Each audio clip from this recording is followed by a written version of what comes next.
Muy bienvenido a este séptimo y último capítulo de la serie titulada Permanecer para siempre.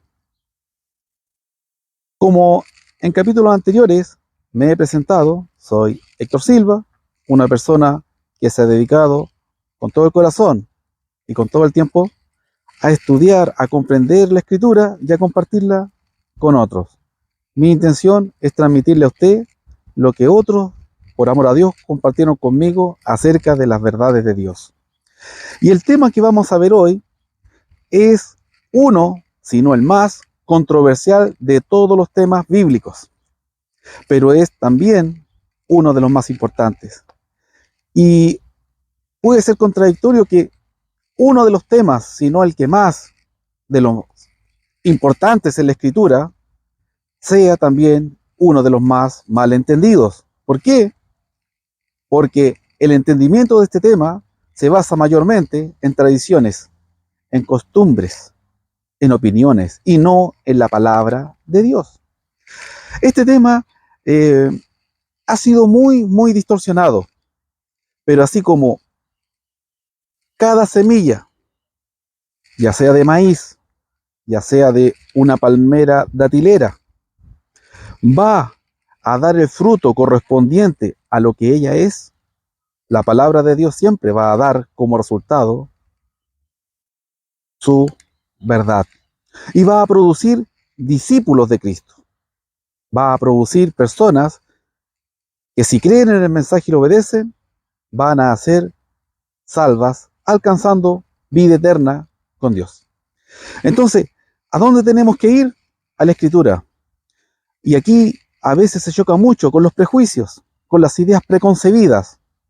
Por eso este es un tema apasionante, que a veces hace caer en discusiones desagradables, acalorarse, pero este no es el caso. Daba yo ejemplos, ¿por qué? De la palmera o del maíz. Porque, por ejemplo, 150 años después de Cristo, se pretendía o se dio por extinta una palmera, que era la palmera datilera. Pero casi 2000 años después, se encontraron semillas de ella y germinaron. ¿Qué cosa produjeron esas semillas que llevaban como 2000 años allá en el desierto de Judá, en ese jarrón olvidado por siglos? Produjeron palmeras datileras. También eh, en una pirámide se encontraron granos de maíz y se germinaron. ¿Y qué se produjo? ¿Qué se obtuvo? Maíz. No salió otra cosa. Entonces, es sencillo. Queremos entender lo que la Biblia enseña acerca de este tema. Simplemente tenemos que usar la única fuente confiable y es la palabra de Dios, como lo hemos hecho en todos los capítulos anteriores. El tema que vamos a estudiar hoy es la iglesia. La iglesia que nos muestra la escritura, la iglesia que nos muestra Dios, esa iglesia que Dios ama, la iglesia por la que Él va a regresar. No estoy hablando de ninguna denominación en particular, o secta, o grupo, o corporación. Estoy hablando simplemente, sin apellido, de la iglesia bíblica, la iglesia por la que el Señor Jesús murió. Y vamos a comenzar con el libro de Hechos. Estamos en Hechos capítulo 9. Y los primeros dos versículos nos dicen acerca de una persona llamada Saulo, que posteriormente conocemos como el apóstol Pablo. Pero aquí él todavía es un practicante de la ley judía, todavía no conoce a Cristo, pero él tenía odio contra los discípulos del Señor. Versículo 1. Saulo respirando amenazas y muerte contra los discípulos del Señor. Ponga atención a eso. Él odiaba al punto de la muerte a los discípulos del Señor. Versículo 2, incluso él pidió autorización para ir a Damasco. No estaba cerca Damasco. Y él pidió autorización para ver si encontraba a personas de este camino, es decir, personas que creyeran en Jesucristo y los trajese prisioneros a Jerusalén, a ese punto. Pero ¿qué ocurrió en el camino? Versículo 3. Mas yendo por el camino, aconteció que al llegar cerca de Damasco, repentinamente le rodeó un resplandor de luz del cielo. ¿Qué ocurre aquí? Se le está apareciendo el Señor Jesús. Versículo 4 agrega, y cayendo en tierra, oyó una voz que le decía, Saulo, Saulo, ¿por qué me persigues? Pero si somos objetivos, Pablo no estaba persiguiendo a Jesús. Pablo estaba persiguiendo a los discípulos del Señor Jesús. ¿Pero qué dice Jesús? No, tú me estás persiguiendo a mí. Cristo está diciendo, tú me estás persiguiendo a mí. Pero Pablo realmente perseguía a los discípulos del Señor. En los versículos 13 y 14, esto también se confirma. Obsérvese versículo 13 y 14. Versículo 13 es un discípulo del Señor al cual el Señor va a enviar a Saulo para que él también conozca al Señor. Y observe la conversación. Entonces Ananías respondió, Señor, he oído de muchos acerca de este hombre, de Saulo. ¿Cuántos males ha hecho a tus santos en Jerusalén? Y está hablando de santos o discípulos, es decir, personas que han sido lavadas en la sangre de Cristo por la fe en creer en Él como el Hijo de Dios y aceptarlo como el Señor, garantizado está tenerlo como Salvador. Pero Ananías dice, he escuchado a muchos acerca de este. ¿Cuánto daño le ha hecho a tus santos o a tus discípulos? Él no le hizo ningún daño a Cristo. Pero Jesucristo dice, me está haciendo daño a mí, me está persiguiendo a mí. Volviendo al versículo 5, observamos que Saulo de Tarso no tenía idea quién se le estaba apareciendo. Él dice, ¿quién eres, Señor? Algunos piensan que se está refiriendo al Señor Jesús. No, él está hablando del Señor en el sentido de respeto. No tiene idea quién es. Él le pregunta, ¿qué quieres que yo haga? Se te dirá. Por eso manda a Ananías. Hasta aquí que quiero poner atención en que hay una estrecha relación entre Jesús y sus discípulos. No se puede disociar, no se puede separar a Jesús de sus discípulos. Son una unidad, son un paquete. Bien, ahora cabe mencionar que este relato se encuentra 3 veces en el libro de Hechos. Lo vamos a encontrar más adelante en el capítulo 22 y también en el capítulo 26. No creo que sea una simple coincidencia que este relato aparezca 3 veces para darnos a entender la estrecha, íntima relación que existe entre Jesús y sus discípulos. Veamos lo que enseña la Escritura en Mateo capítulo 1, verso 1. Ahí está en pantalla y dice, hablando el ángel a José en sueño, porque quería dejar a María, pensando que le había sido infiel, pensando que lo había engañado. Mas el ángel le dice, y dará a luz un hijo y llamará su nombre Jesús, porque él salvará a su pueblo de sus pecados. ¿Se dio cuenta? Jesús va a tener un pueblo al cual él va a salvar de sus pecados. Cualidades. Primero, este pueblo va a pertenecer a Jesús. Ahí dice su pueblo, pertenencia. Segundo, ese pueblo, la promesa es que va a ser librado de los pecados, de toda consecuencia de los pecados. Bien, hasta aquí obviamente que vale la pena preguntarse si somos parte de ese pueblo, porque si somos parte de ese pueblo, tenemos la promesa, tenemos la certeza de Dios de que Él nos librará de toda la consecuencia provocada por el pecado en nuestra vida, principalmente la separación eterna con Él, ¿verdad? Entonces, tenemos que plantearnos si pertenecemos a este pueblo o no, y ver la necesidad, la importancia imprescindible de pertenecer a este pueblo. Todos estos versículos o pasajes son claves para entender el concepto de lo que es la iglesia desde el punto de vista divino.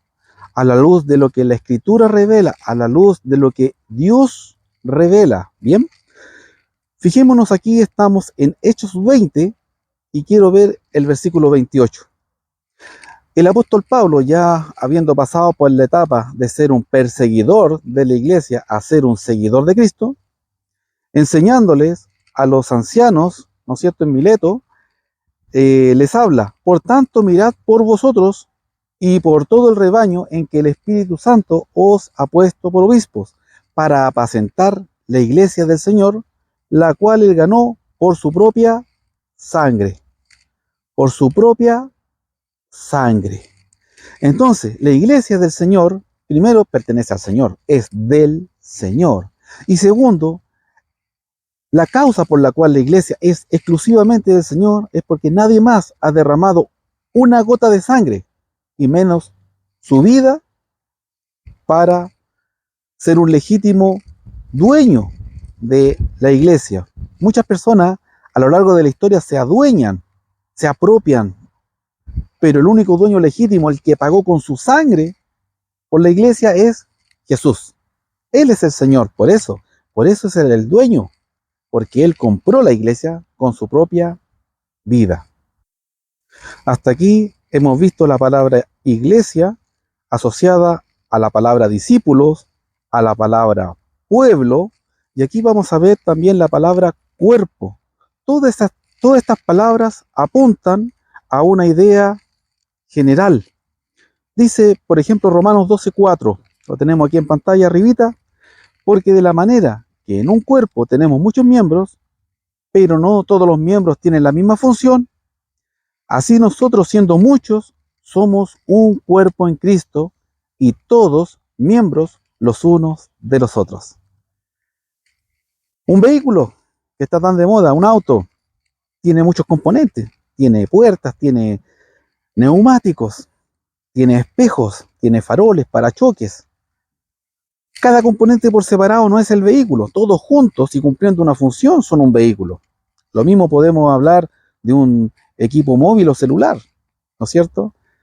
Para actualizar un poco el ejemplo. Aquí está hablando de un cuerpo. Un cuerpo, tenemos cabeza, tenemos mano, tenemos olfato o nariz, ojo o vista, oído, tenemos los pies, y así un montón de otros órganos internos. Cada uno cumple su función, pero por separado no es el cuerpo. La mano sola no es el cuerpo, sino que cada órgano, cada miembro, unido en un todo, es un cuerpo. ¿Y qué vemos aquí? En que este cuerpo es útil unos a otros. Así termina el versículo 5. Dice: y todos miembros los unos de los otros. Todos miembros los unos de los otros. ¿Cómo come la boca si con mi mano no llevo el alimento? Por ejemplo.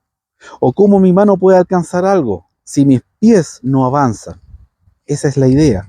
Con los ojos yo puedo ver por dónde avanzo. Es un todo.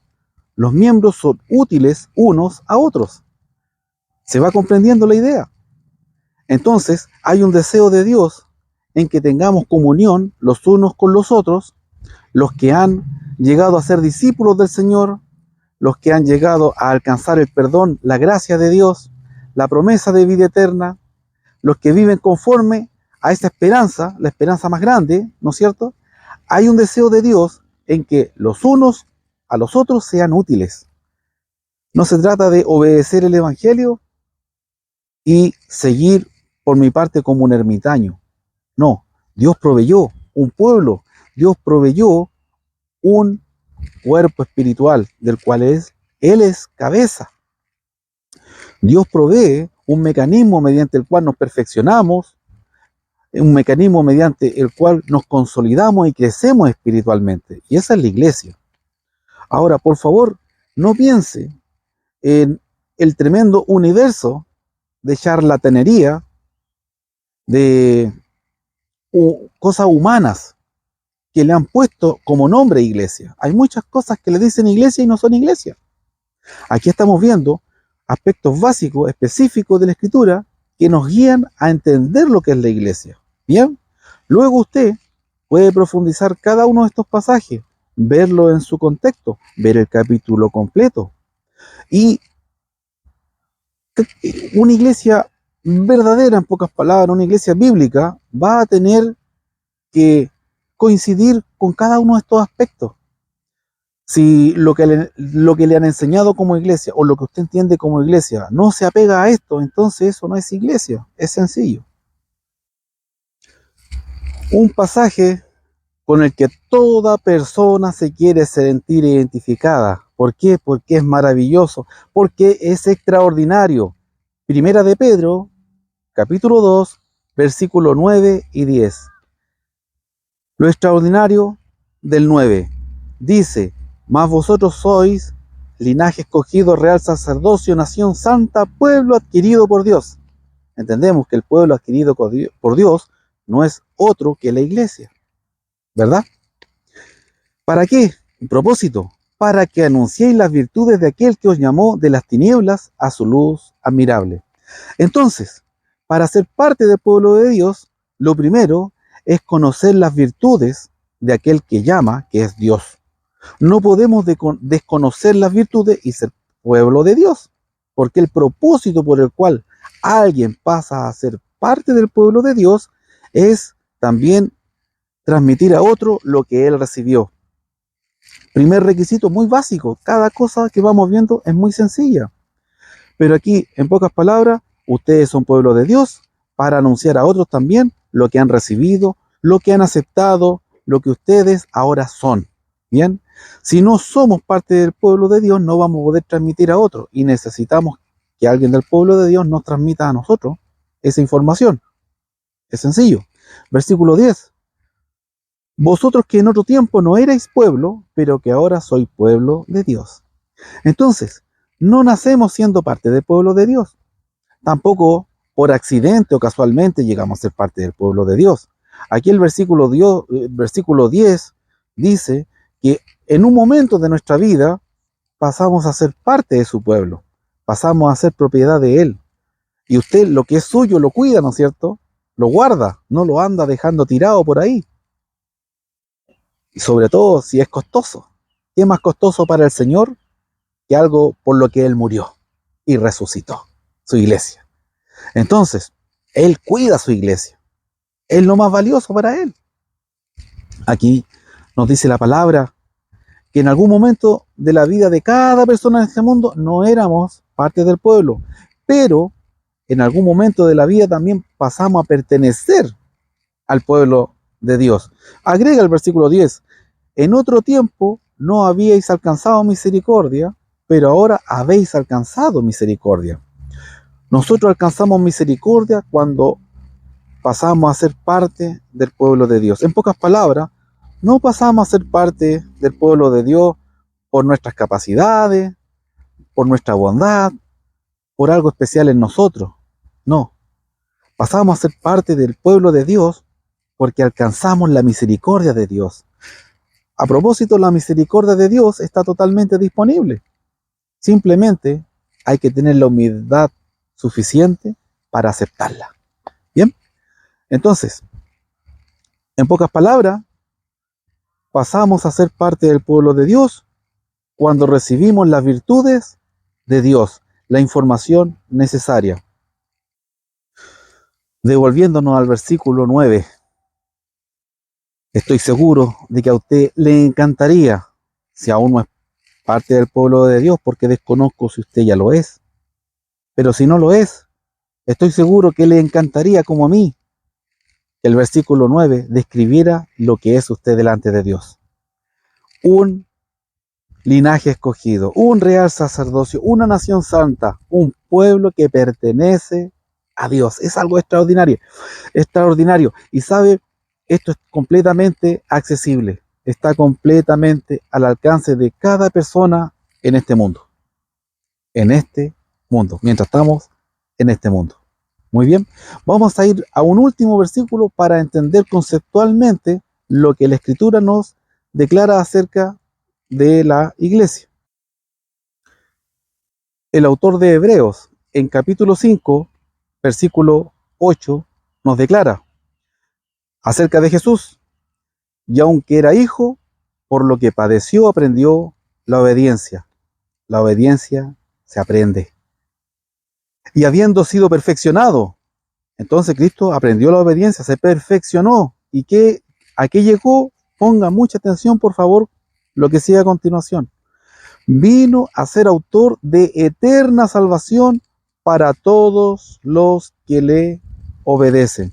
Cristo llegó a ser autor de salvación eterna para todos los que le obedecen. Hay una necesidad imperiosa de obedecer al Señor Jesús, porque ellos son los que reciben la promesa divina de eterna salvación. Podemos ver muchos versículos más. De hecho, yo tuve que buscar los más representativos, pero esta idea está distribuida por todo el Nuevo Testamento, el concepto de iglesia. Resumiendo un poco estos versículos que hemos visto, la iglesia está formada por los discípulos del Señor. Pertenece al Señor, solamente al Señor. Él la estableció, Él la prometió. También vemos que la iglesia está compuesta por personas que se sirven unas a otras. Si usted es miembro, si es parte del cuerpo espiritual de Cristo, usted está viendo en qué puede servir a otro que también ha creído en el Evangelio, lo ha obedecido y también es discípulo del Señor. Por último, fue comprada o adquirida a un alto precio, al precio de la sangre del Señor Jesús, con precio de sangre.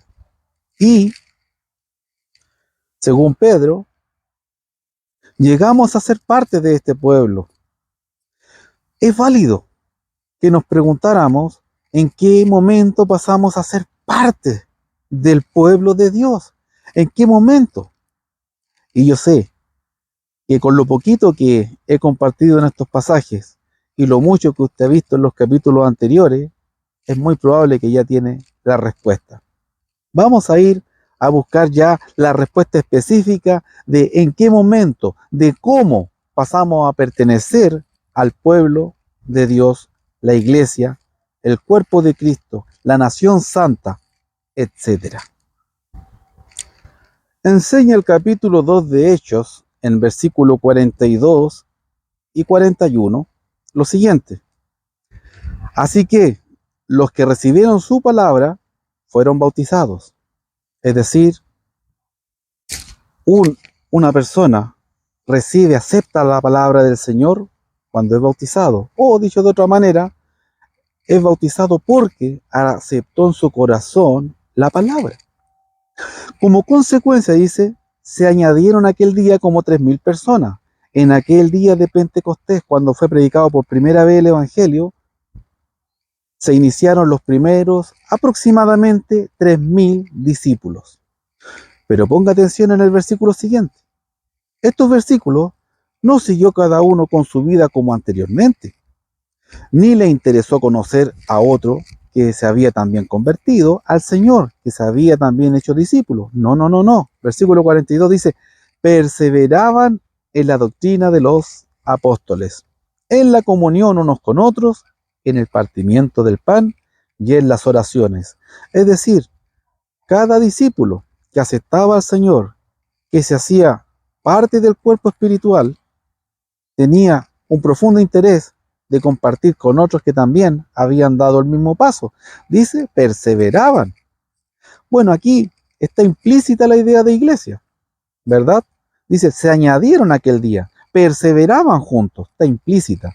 Pero versículo 46 y 47 no está implícita, está completamente explícita y declaran. Podríamos leer incluso del versículo 44. Yo le dejo la invitación. Yo voy a leer del 46. Y perseverando unánimes cada día en el templo, el punto no es dónde, sino lo que practicaban. Perseveraban. No importa si era en el templo, si era en la plaza, no importa dónde, ¿ya? Pongamos el énfasis en lo que realmente pone el énfasis la palabra. Y perseverando unánimes cada día en el templo y partiendo el pan en las casas, comían juntos con alegría y sencillez de corazón. Ese es el punto. Tenían comunión unos con otros. Perseveraban juntos. Bien. Alabando a Dios y teniendo favor con todo el pueblo. Y fíjese cómo termina este extraordinario capítulo. Y el Señor añadía cada día a la iglesia los que habían de ser salvos. Entonces, ¿de qué estamos hablando? De la iglesia. Lo que estaba implícito anteriormente aquí se hace explícito. Pero aquí dos consideraciones al menos muy importantes. La primera, nadie tiene autoridad sino el Señor Jesús para añadir a su pueblo. No importa lo que le haya dicho a usted o a mí una persona, lo importante es lo que dice el Señor. Y aquí declara la palabra que es el Señor Jesús quien añade a su propia iglesia los que son parte de esta iglesia. La pregunta obvia es, ¿cuándo lo añade? En virtud de este capítulo y los capítulos de esta serie que hemos estudiado detenidamente en forma anterior, Jesús añade a su pueblo santo, a su cuerpo santo, a su nación santa, a su cuerpo espiritual. ¿A quiénes? A los que han sido limpiados de su pecado. Dios no hace parte de su pueblo santo a alguien que todavía no ha sido lavado de su pecado, ¿no es cierto? Y es evidente, lo vimos recién, los que habían recibido su palabra y se bautizaron, es decir, entendieron y obedecieron el Evangelio, ellos son añadidos a la iglesia. Y agrega que habían de ser salvos. ¿Qué significa eso? Que es un proceso. Es un proceso. Y es un proceso extraordinario. Dura el resto de su vida desde que usted se inició como discípulo hasta que el Señor regrese o hasta que el Señor lo llame, como decimos metafóricamente cuando partimos de este plano terrenal. Es un proceso continuo, progresivo, perfeccionándonos en el Señor. Esto significa que es necesario continuar practicando, continuar en comunión con Dios, con los hermanos, con los otros discípulos, con los otros que también han llegado a ser hijos de Dios, para fortalecernos, para pulirnos, para madurar, para crecer. Fíjese en la línea completa, la última frase, la última oración de este capítulo. El Señor añadía cada día a la iglesia los que habían de ser salvos, es decir, los que perseveraran hasta el fin, los que continuaran hasta el fin. Y el último versículo que vamos a ver para cerrar esta idea. Bien, Mateo capítulo 28, los últimos dos versículos del Evangelio de Mateo. Así termina Mateo, que dice el versículo 19.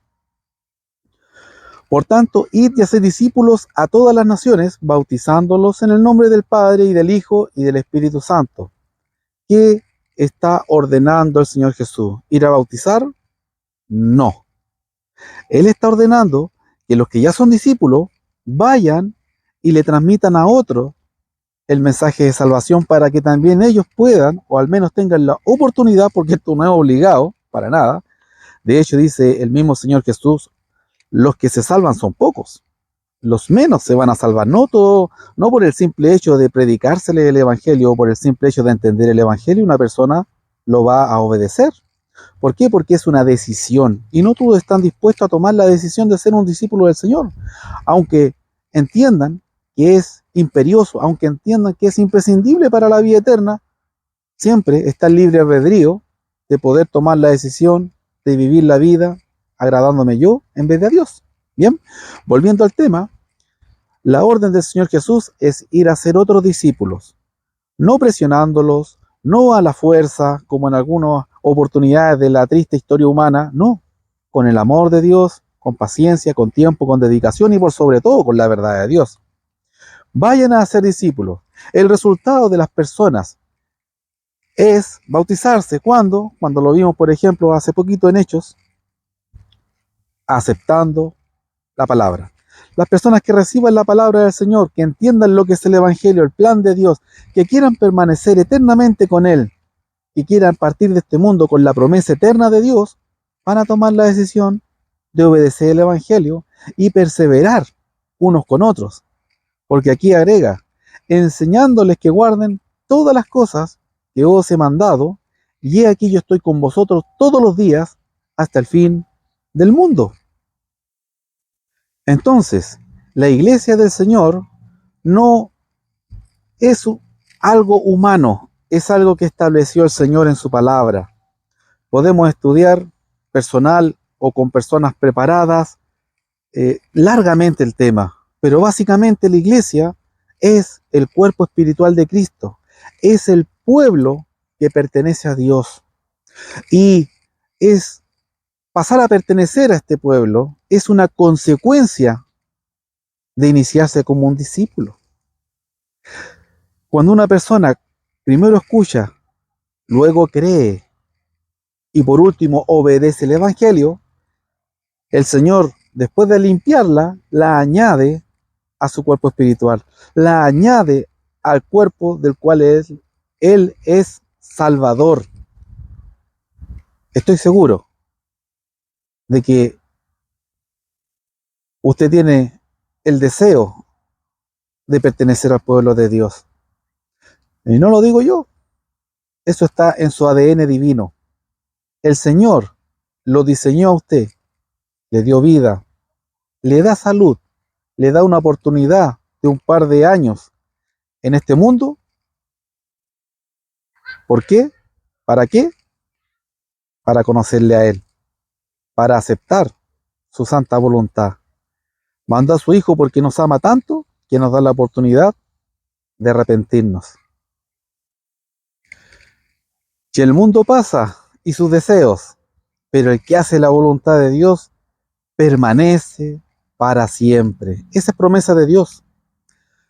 La iglesia está considerada el pueblo de Dios, la nación de Dios, la única nación, el único pueblo que va a trascender a este plano terrenal, a este plano temporal, es la iglesia.